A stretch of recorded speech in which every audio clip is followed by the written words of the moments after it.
All right, we're live with Pat Vellner, and he was just giving me the story about the move. If you guys have paid attention to his Instagram, you know he's been moving across Canada. So where are you at now, Pat? Well, we haven't been moving in a while. Yeah. But we've been, I left the island right basically the weekend of semifinals, and we've just been staying at my in-laws' house. We've been just kind of crashing here with our whole family for the last few months, and the new house is supposed to be done. We'll see. Like, I think probably most of it will be done, and it might be like move-in ready before we leave for Rogue. But it's going to be like, we're going to move some stuff into like the basement and the garage probably before we leave. Yeah. But then when we get back, then we'll actually properly move in. So it's exciting. It's getting close to the end of the line. But yeah, we're in Quebec. We're like just north of Ottawa. But we've been kind of couch surfing and living out of boxes for like the last, 4 months. Yep. And we're ready for that to be done. So it's exciting. So I'm ready to have my own space again. I would imagine. Now, how far is where you're at now from where the actual house is? Oh, really close, actually. Okay. Which is, I don't know, it close to Help, right? The grandparents are That's close what we by, did. which is nice. It's a bit of it's kind of cool the way it's set up is. It's almost, we live in like, the region where we're at is like, there's a big river, and then there's kind of a highway that's off the river, and then it goes into like kind of mountainside, like foothills mountainside, not like Rockies mountains, but like big hills. So we live on the hillside of the road, like up at the top of the hill. And so do my wife's parents, my wife's parents, my in-laws. But the way it works off the highway is like the roads that access our houses are like kind of at the base of a triangle. And then we both live near the top of the road where they kind of come together, and there's a trail that cuts across from our two houses. You could probably walk it across. Yeah. If you're not in a hurry, you walk it across in like 12 minutes. Yeah.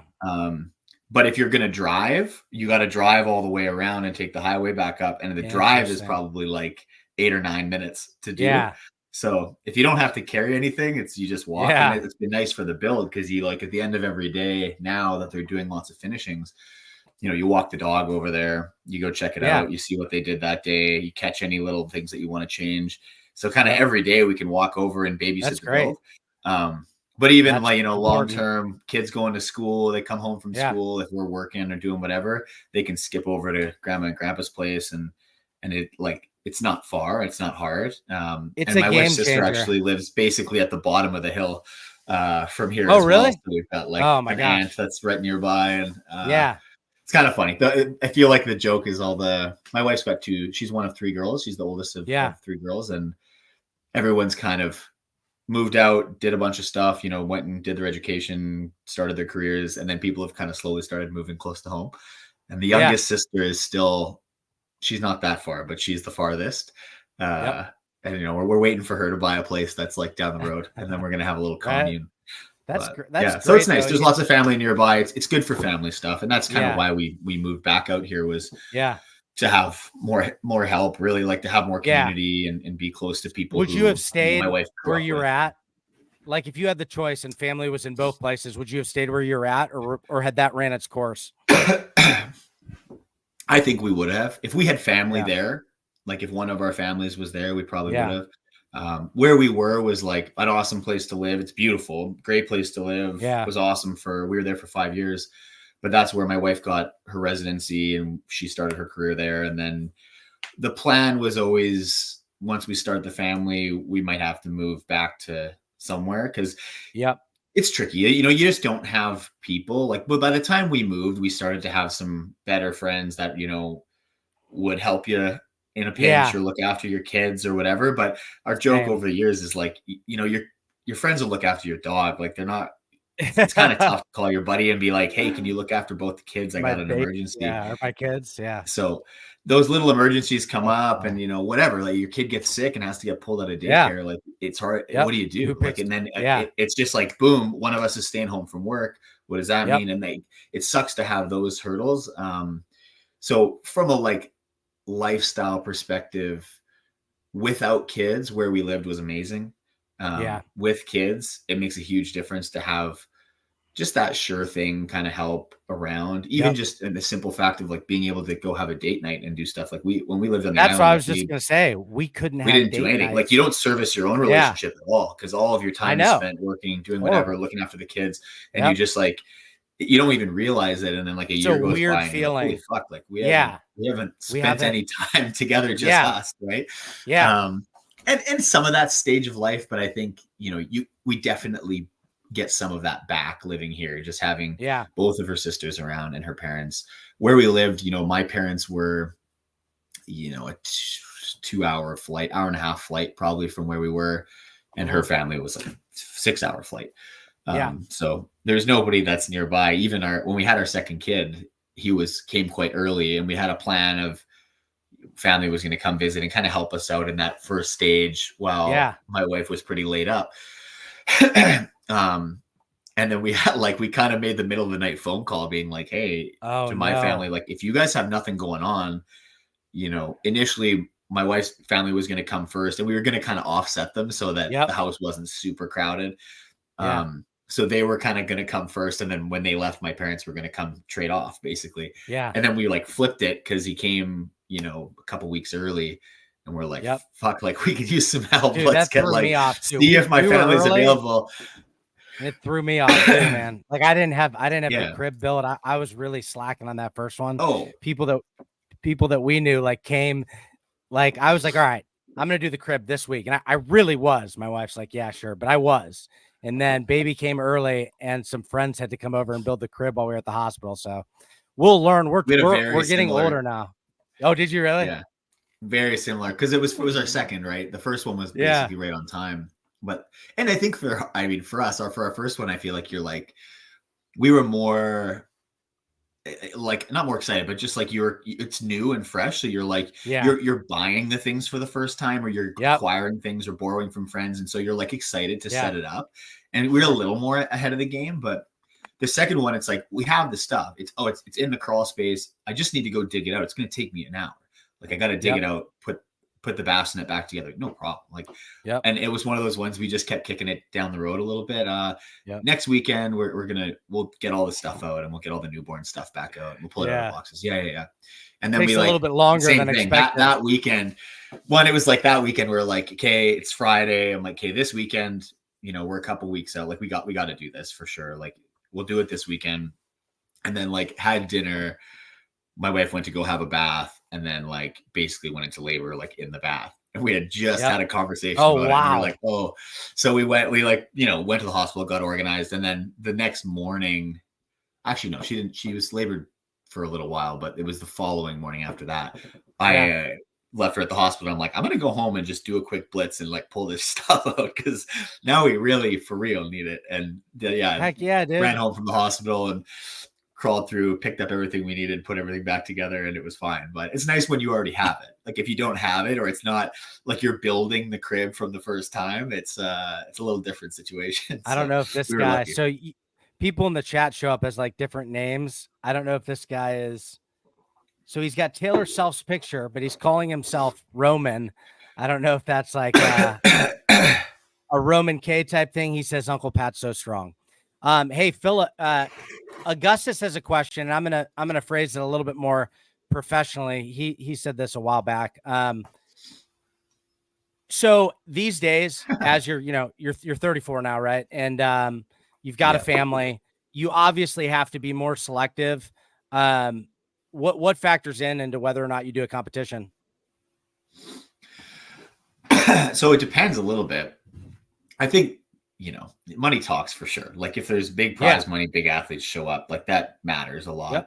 I think it tends to be, there's risk involved with going to compete anywhere, like, and even just financial risk of like, I got to pay for travel, accommodations, blah, blah, blah, all these things, time away from family, time away from work. So you want it to be worth the risk at the end of the day. So payouts, or like competitions that have a generous drop in pay scale, where like the scale doesn't go from like, first place gets 100 grand, second place gets 10 grand, like that have like a fairly consistent drop down, where like if you show up and you're good, and okay, I wasn't perfect this weekend, I took fourth, Yep. it's still worth it. Like it was still a good weekend. You still make a weekend. But I've started to do a little more. It's funny. It's going to actually swing back the other way here, I think, with now that we have 2 kids. But we, near the end of my like before kids era, I started trying to do some things where it's like, hey, this one's more of a lifestyle one where, you know, you can come up with an agreement and maybe get an appearance fee to come to the event, or they'll like help pay for your accommodation or relieve some of the costs and go somewhere with a lower payout, but it's going to be a cool experience. Oh, you know, you go somewhere that's new and fun, or you get yourself a trip to Australia or Norway out of it, or whatever it is. Right. Yeah. And that's kind of fun. You get to like, you know, in 20 years, those are ones where you're like, that's cool. Yeah. I was in wherever one time and it was a cool experience. And I got to go do that, and my sport took me there, and that's awesome. And then now with kids, it's harder to travel. And I think with 1, it was less of a big deal. With 2, it's harder to leave Michelle at home with 2 kids. You know, now that we have some family, maybe a little different, but she's still on maternity leave for our second kid. And we're trying to, around Rogue, with Rogue being in Scotland this year, we're like, hey, I've got some sponsors that have activations in London and some things that I can do while we're there. So we're trying to pile it on a little bit and be like, hey, we're going to bring the whole family, but then we're going to go to Scotland. We're going to spend an extra week there. We're going to go to London afterwards. We're going to stopping back in Iceland on the way home. And we're doing like a bit of a 3-week Europe trip and then going home. And then I think that's going to be the last one for a little while where hey, how do you until the train? Kids are a little older or whatever, it'll always be hard. I have a question. So just a little bit ADD here, which is fine because podcasts are a conversation more than an interview. When you do that, because you stayed a little bit after Tier SoCal. I don't know how long you stayed. When you make a trip of that, how do you train? Do you just train more lightly with what you have, or is it basically considered recovery time? What is that like? What will that look like after Rogue when you're doing stuff with family? As far as what's nice about post competition staying around is that there's not a lot of stress around training. Like a lot of times after a big event, I probably won't do much, if anything, for a week. And then you start to do like, I'll do a group class or whatever. And you just kind of do something because mentally it makes you feel a little bit less like a slob, where you're just, okay, I feel like I did something today and I'm on vacation and now I can go have ice cream on the beach. Yeah, exactly. Right. And you're just like, I feel like when you're used to training a lot, and this is for anybody who, like, if you're a runner or whatever, like if you don't do it for a little while, you start to get itchy where you're like, man, I don't know, I just don't feel like myself. I don't feel that good. So I think there's a bit of that. Like you have to take some time, and the first couple of days afterwards, depending on like the events, you're rocked, or like your legs are just rocked, and you're like, man, I don't even want to go on a walking tour because I just don't want to walk. Like I need to sit for a bit. And so I feel like that after a 10-minute WOD, dude. Like normal. So what you're planning to do maybe looks different, right? But then after a few days, you're just like, even if it's just go to the hotel gym and dick around for 30 minutes, it just makes you feel a little bit better. And like it's that mental health movement where you're like, man, I just like I do that, and then I feel like I can check a little bit of a box. I feel happier for the rest of the day. I agree, because I definitely feel like even day to day, if I don't train till later in the day, which sometimes is just the case because of schedule, I feel kind of stressed until I can get it done and check the box. And then I just feel relieved afterwards. I just feel lighter and better. So I definitely hit that point, but it's not real training. So if you pop into any gym and do a class or go for a run with my wife or go to a hotel gym, make an EMOM and do it. Exactly. Like, that's fine. Right? Yeah. Like you can do burpees anywhere, right? I did, when we were in Cancun, every year we go to Cancun it's a work trip we do. And, I feel like this was maybe a mistake, but I was asking my friend we moved from San Diego to Kansas because of family. That's the only reason we would ever do that move. But, do you remember the name Eric Carmody from Invictus? He was, games. He finished like 39th, 40th. He was in the games twice as an individual. He's, was teams. Yeah. Have you ever met him at all? Yeah. I don't think I've met him, but Carmody, I recognize the name. Yeah. Yeah, so he's a friend of mine from San Diego because we lived in the same area. And I asked him, I'm like, hey, man, because he goes way back too. And I'm like, what workout should I do? And I think it was, what would it be? 12.1. Was that the 7-minute burpees? Something like that?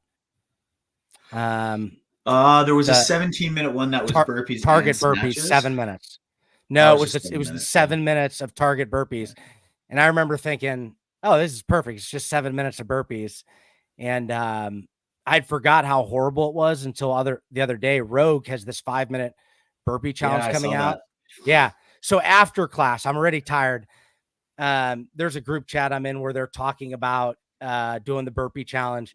And I'm like, well, I'm not going to say anything yet, but I'm going to put my video camera on and I'm going to start this challenge and just see what happens. This was after class. And after a minute, I'm just like, I forgot how bad this hurts. I'm done. So 7 minutes of burpees was a completely sufficient vacation workout for me because it smoked me. Yeah. I mean, it was for me. Shoot, at my age. So I make a lot, but it's not reality. To go back to that question is like, it doesn't, after a competition, that's when it's nice to go on a holiday. Because also if the competition goes well, you're just like, you feel great, right? It's the perfect time to go on holiday. You're like, that's right. Man, a little extra cheese in your pocket. And you're like, especially if you win, it doesn't matter. Right?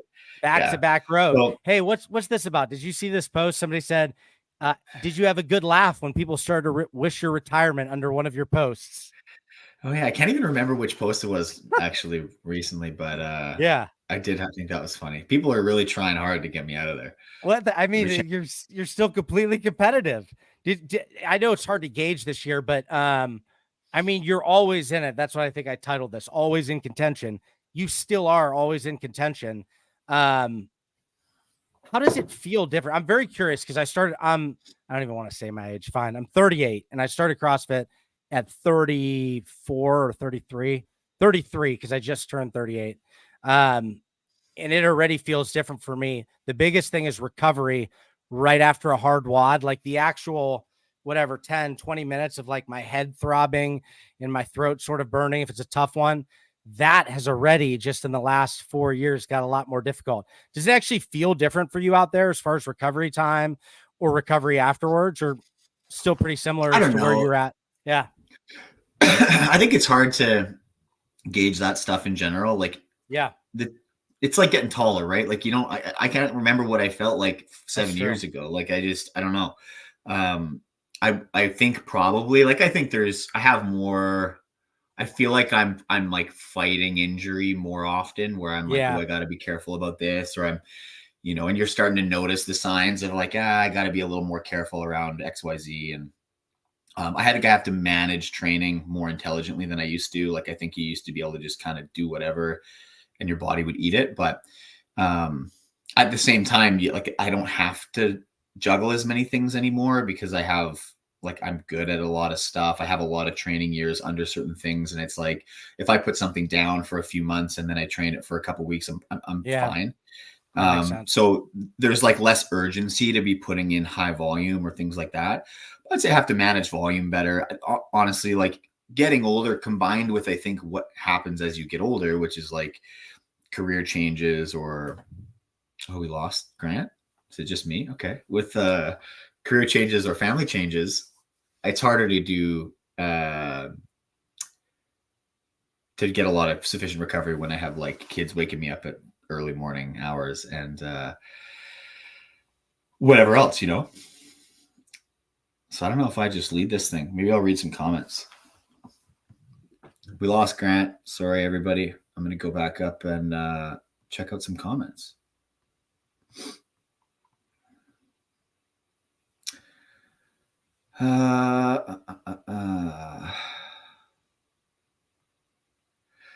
This person, would Pat do a local comp if it were 2 hours away with $1,000 payout? Probably not.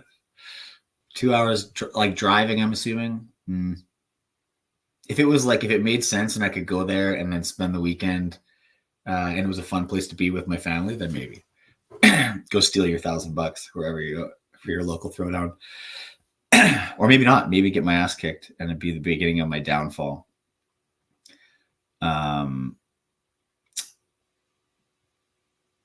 Oh yeah, some people complaining that I was a little bit late. Sorry, guys. Wait. Oh, we got him. On my cell phone. Can you hear me?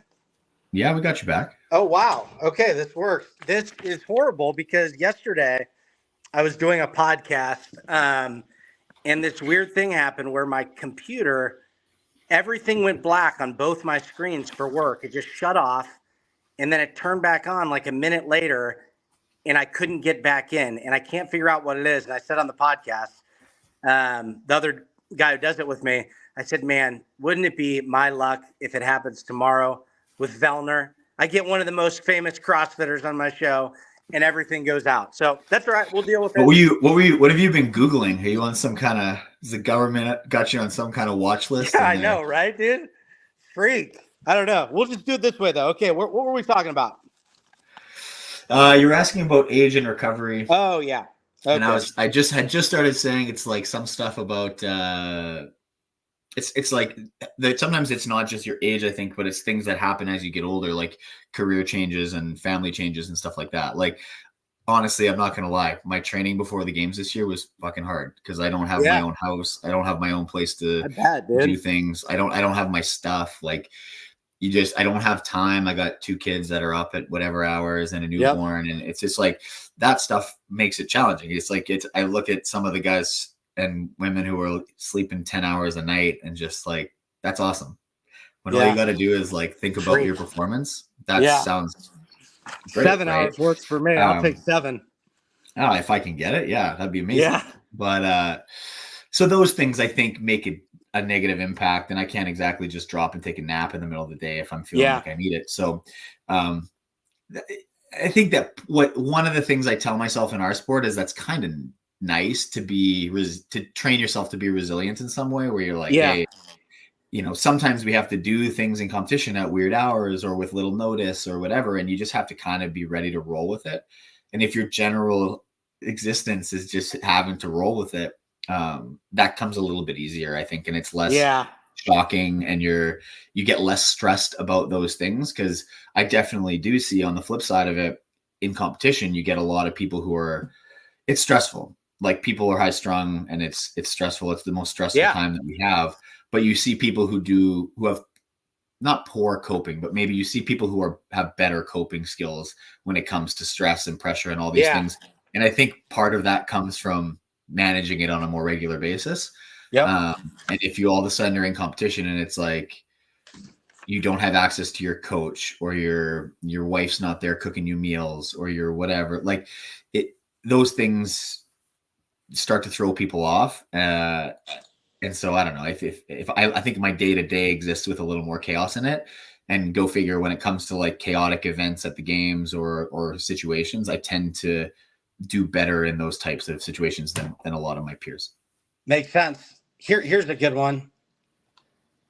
Now, are they fitting? Oh, I might have an echo here. Are they fitting people for kilts right here? So every year at check-in, they give us some kind of a gift. That's generally speaking to do with the local scene. Like the 3 years we were in Austin, one year they gave us like cowboy boots, a bolo tie, and a cowboy hat, and like pretty nice stuff. Yeah. The next year they gave us, I think it was like a baseball jersey and baseball bat and ball cap that were all like, they're all like Rogue custom kind of stuff. Yep. And last year was music themed, so they gave us a guitar. Oh, that's cool. So they always kind of have something like that. So I think the expectation is that we're gonna get killed at check-in. Like, we have to, right? Like, that's the easy. Did you already have that idea? Like, weren't you planning on doing that? I mean, I don't have one right now. I'm expecting they are going to give us one, and then I feel like there's got to be some event with handstand push-ups or bar muscle-ups where we got to just everybody should just agree that we would just wear it, and and then we just flash everybody, and they can't hear it. Hey, is that your hair? Are you Scottish? What's your background? No, I don't think so. Like, my mom's side has a lot of like that Irish Scottish in it, but like my great grandparents, and same on my dad's mom's side is the same, and the same kind of distance out. So there's some of it for sure. It's not very close though. I certainly wouldn't go around saying like, yeah, I'm Scottish, or Irish or whatever, but I would say I look it for sure. And I think I'd pass.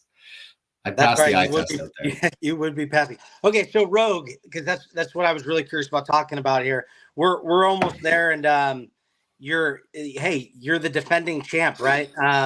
So who do you think, just right off the bat, I got a couple questions about this, but it's been a little bit of I couldn't find who programs it. Is Josh Bridges involved in the programming? I can't remember. Do you know? He has been for a few years, for sure. Okay. I think him and Spieler did it for a little while, and then I don't know if Spieler did it last year. It was Josh, maybe, and somebody else. I think maybe Rich was involved at one point a few years ago. I don't remember exactly. I know Josh for sure, but I don't know exactly the rest of it. But it's always skewed heavier, right? It's always skewed a bit heavier, is the reputation. I was looking at all the events. It's Rogue builds strength sport equipment, right? So I think exactly. That in general, our expectation is that you're going to probably do, they mix in most years. In fact, I think almost every year they've introduced a new piece of equipment there. So they use it as an opportunity to showcase some equipment, and then I think probably sell it. And they make power and strength sport equipment. So, I mean, we do expect some powerlifting movements, some strongman movements, some stuff like that, because those are the sports they're involved in. Like, if you show up there and you think you're not going to do like weightlifting, powerlifting, strongman, you're out of your mind. Like, that's exactly what you should be training for. I love the deadlift. I remember that last year. It actually kind of surprised me, because I guess I was paying attention to the professional side of the sport. It's just a little bit different now when you do content, things like that. I'm like watching the whole thing. I'm paying attention to details. I'm trying to learn. Whereas when I watched everything and, before that, I would just tune in and out here and there, but I loved the deadlift thing. And I went back and watched that again.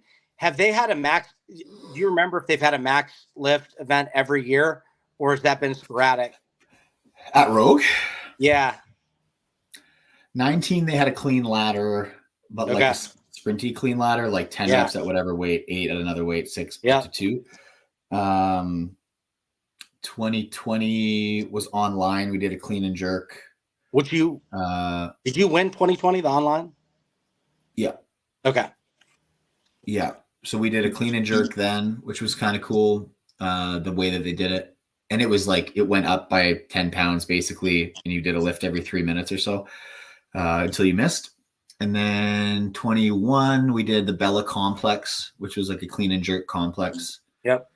And then 22, we did the log clean and jerk. Yeah. And then that's right. Last year we did the deadlift. And then I remember seeing the log muscle ups. Was that? I feel like that'd be a little bit harder with the thicker grip. Does that make it a little bit harder? I'm assuming than your normal muscle up. Yeah, it's way different. Your like pull angle's different. The way you hold the bar is way different. So they've done that the last 2 years. I wouldn't expect to see it now just because we're in an arena, but they might, like they totally could. But that's probably right. I'm sure you'll see the new Rogue rower. Have you got to try that yet? Sure. I haven't yet. One of the guys in Ottawa has one, and I told him I'd come this weekend or this week to just sit on it. Yeah. I think I don't need to go spend a lot of time training on it. I'd like to see what it feels like and how it, if I sit on it and do 1,000 meters or like a couple little intervals of like 20 cals, I'll have a good enough idea of what it feels like. I have heard from other guys that it's more similar to the Concept 2 rower than the Assault rower. And that it's pretty close to the Concept 2.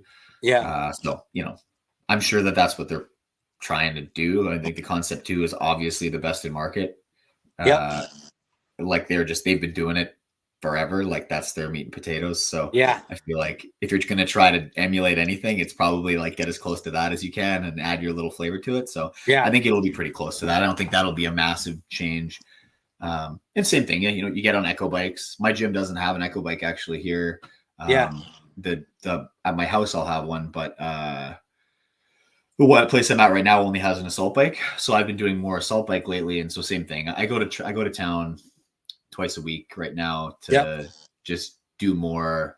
Go to a gym that has echo bikes and like heavy sandbags and pegboards and sleds and stuff that we might do, that specialty equipment that I don't have access to all the time, yokes, whatever, and then general day-to-day fitness, moving a barbell, doing whatever else. I have everything I need pretty close to home here. The gym here is like 4 minutes from my house, so it's easy.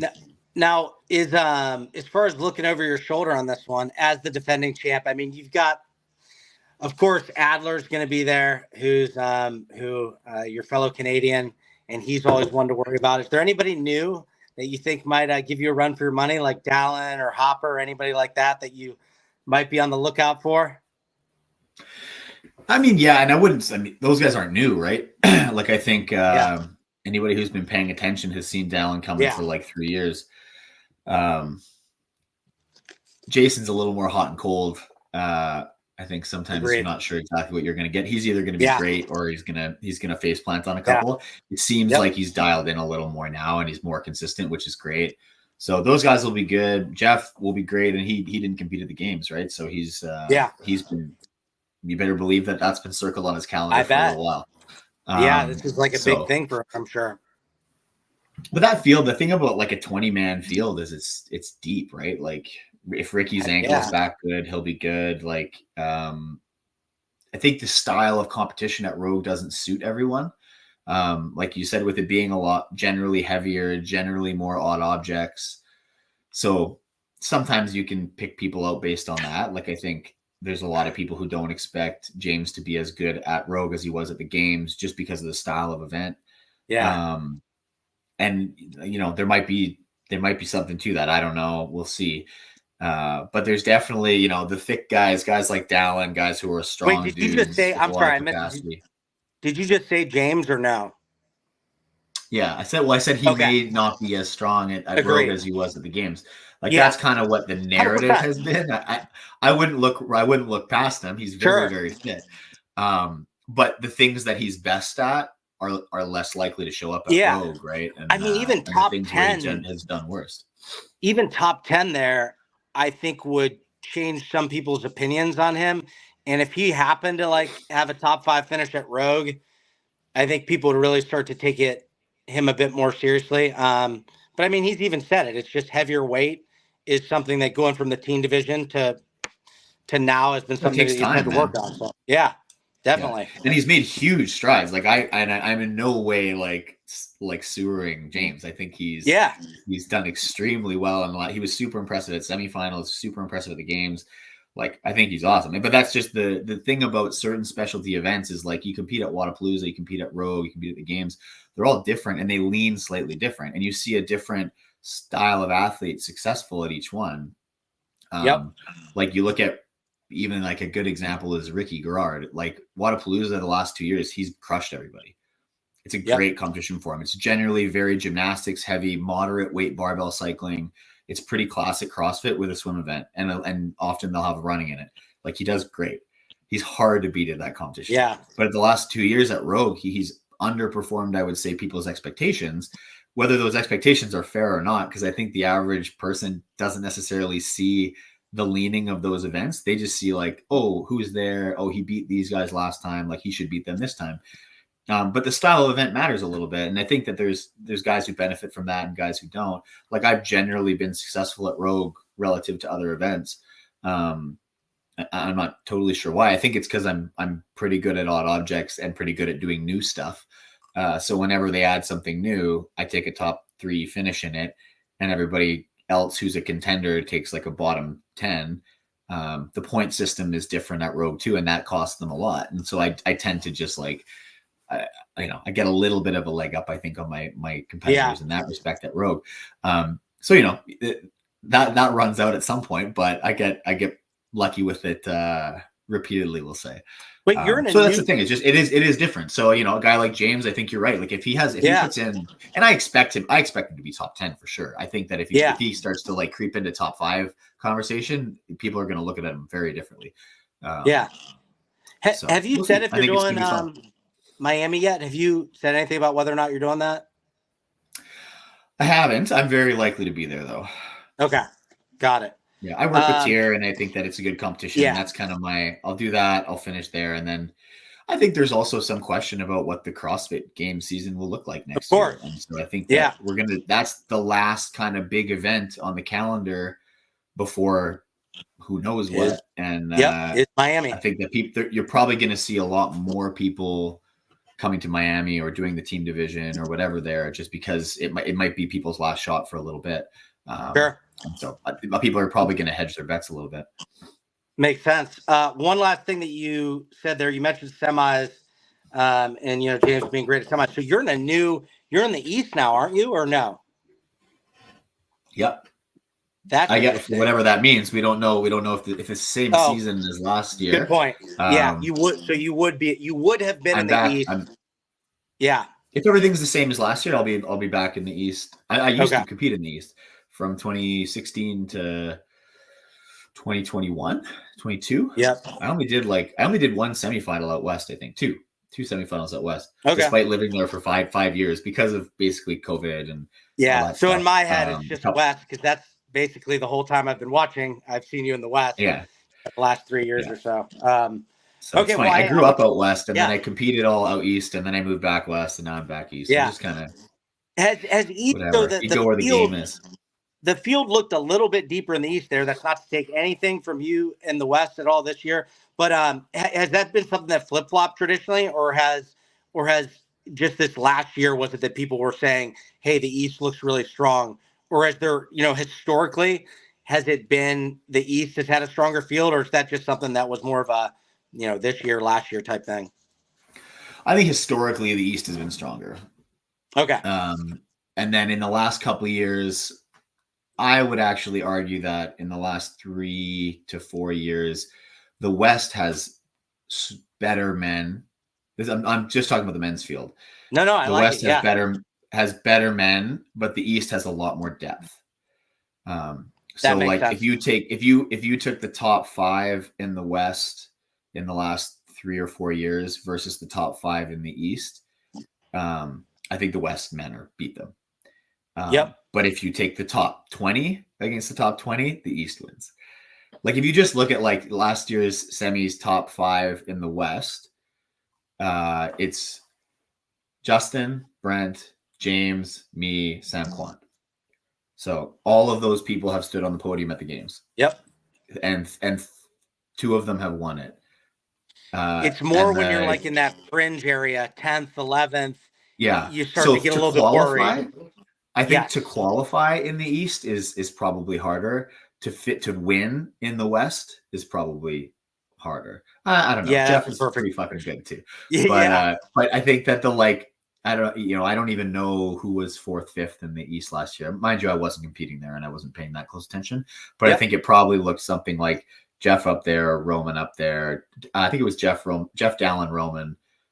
Jason was probably there, and then I don't know who, maybe like a Saxon or somebody like that. I can't remember. And whoever was 5th, off to forgive me.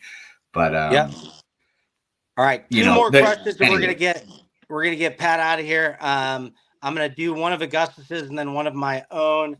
Augustus wants to know, what is your favorite hero benchmark workout? I don't do hero workouts. Oh, there you go. Well, what's your favorite workout then? I think my favorite benchmark workout for the average person to do is Jackie. Okay. I think it's the best. I think it's the best benchmark workout. I think the time domain is good for most people to go pretty hard. I think that the line is thin for where you can push your thrusters or your row to not fall apart on the pull-ups. And I think that the progression is obvious. Like it's like once you have a good enough skill on the pull-ups, your goal should be to approach the workout to do the pull-ups unbroken. And that's how you're going to save the most time. Once you can do the pull-ups unbroken, you have to be able to like do your thrusters pretty much unbroken. And then once you can do that, it's just how fast can you row and do your thrusters unbroken and your pull-ups unbroken. And then the limit there is unlimited. Yeah, I'll have to try that again sometime. I remember the time I did it, I just assumed the thrusters with a bar. Yeah, I'm an average CrossFit athlete. I'm not a lead or anything, but I assumed I'd be able to do 50, but it was a little bit harder than just air squats. So I'll have to give that one another shot at some point. It gets grippier than people realize, like holding the barbell. It's like there's all kinds of little pieces of it that I think every time I do it, I'm like kind of surprised. I'm like, oh, I've done it in training a few times, or like workouts that are like that with maybe slightly different gymnastics or barbell weights or whatever. But I think that's my favorite one. Hero workouts, I just feel like they're okay to do in a group. but I tend to not. I don't like train with classes very often. I basically do them in competition for points, and that's it. Because mostly I feel like they're not a training stimulus. I don't think there's really any hero workouts that are going to make you better at something. The Have you only idea done behind Murph them in the games? In the games, is that the only time you've ever done Murph? I've maybe done it one other time. I think I've done it one other time training for the games, and then I did it at the games, and then I may have done it one other time. Yep. But it's like the idea of those ones is to kind of break you down, and like I feel like for me to do something like Chad say on like a random day. Yeah, I knew we were going to talk about Chad. Yeah, like what that all that's going to do is like affect my next couple of days of training and maybe give me knee tendonitis, and like I don't need I don't need that. Like what else am I looking for out of that? If all I'm looking for out of it is like a 45-minute zone 2 workout, like I'll get on a bike and do a 45-minute zone 2 workout that's significantly lower impact and get the same effect. Like, so I just feel like I understand the concept of them, and I think that there's value to that, and they're good for they're great community building tools. But from I'm trying to improve my fitness, or I'm trying to improve certain levels of my capacity, I think most hero workouts are not useful tools. They're just meant to make you really sore and really mess with you. So like, I'd rather get 2 more days of good training in instead of like 2 days of laying on the couch because I crippled myself doing PRing or whatever. Right. Agreed. I don't know. All right. Last question. That's my general. This was one I said I was going to ask. I would consider this a very Grant question. I always like these crazy hypotheticals, but they're fun. So I had asked you, and I said I was going to ask it again.